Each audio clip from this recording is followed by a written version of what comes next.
We don't believe that if you're a citizen of the world, you're a citizen of nowhere.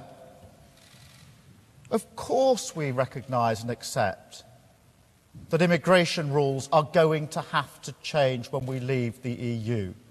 Let me say that again. We accept that immigration rules are going to have to change when we leave the EU.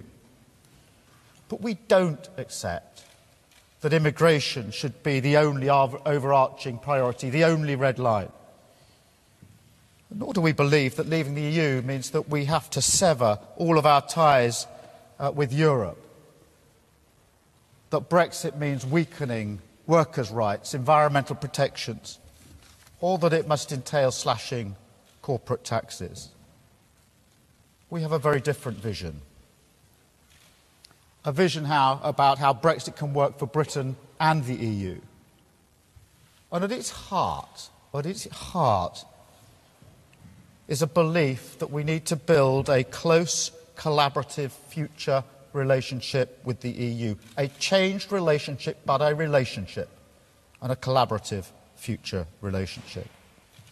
Not members, of course, but genuine partners going forward. Where jobs, the economy, and retaining the benefits of the single market and customs union are the priority. Where hard-fought workplace rights and environmental protections are protected.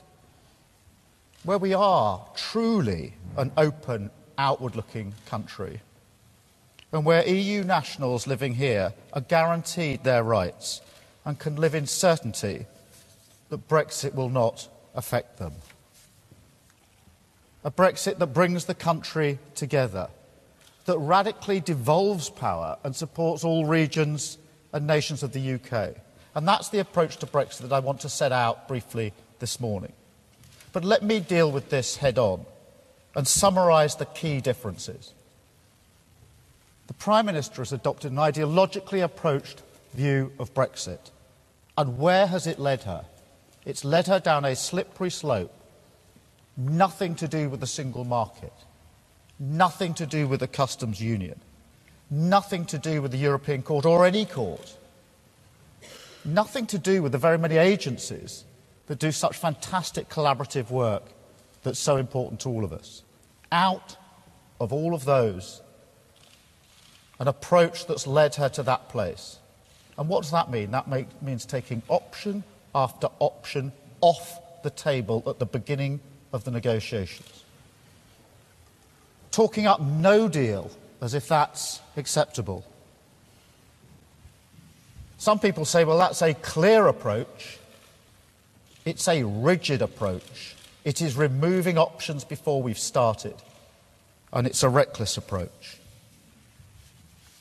What Labour will do is to scrap the Brexit white paper and draw up new negotiating objectives.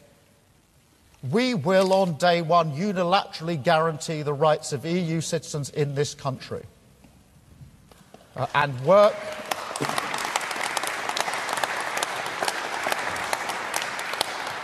and, of course, fight for the rights of UK citizens across Europe. We will scrap the Great Repeal Bill and replace it with what it should be, an EU Rights and Protections Bill. We will give a proper role to Parliament in the process, not sideline it and treat all challenge as frustration or dissent. And we will, of course, rebuild Britain by investing in people, in a future that is fairer for all.